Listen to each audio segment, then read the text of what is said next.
নমস্কার বন্ধুরা, আজকের ভিডিওতে আমরা আলোচনা করব এসএসসির কিছু বিগত বছরে আসা প্রশ্ন, যেখানে তোমরা কিন্তু যারা এসএসসি এমটিএস এবং সিজিএল ও এসএসসি যে কোনো এক্সাম দাও না কেন তাতে আসা বিগত বছরের যে প্রশ্ন রয়েছে সেখানে তোমাদের দেখতে পাচ্ছ সাম আদার ইন্ডিয়ান বুকস। এখানে তোমরা কিন্তু ফেমাস যে বুকগুলি রয়েছে, যেমন অরুন্ধতী রয়ের লেখা গড অফ স্মল থিং দেখতে পাচ্ছ, এখানে 10 বার রিপিট হয়েছে এসএসসি এক্সামে।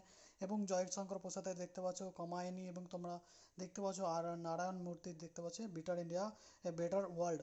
এবং এখানে তোমাদের কিন্তু ভিন্ন ভিন্ন যে বুকের যে রাইটার রয়েছে তারা তাদের বই লিখেছেন, যেখানে দুবার তিনবার এবং তোমাদের 4 বার 10 বার পর্যন্ত তোমাদের একই বই, একই প্রশ্ন রিপিট হয়েছে, একই প্রশ্ন তোমাদের কিন্তু রিপিট হয়েছে। তোমরা যারা এখন এমটিএস এর তৈরি হচ্ছে এমটিএস এর জন্য, তারা কিন্তু এই ভিডিওটি অবশ্যই দেখতে পারো এবং পজ করে এটা স্ক্রিনশট অথবা তোমরা কিন্তু একবার নিজেদের মতো করে পড়ে নিতে পারো, ঠিক আছে?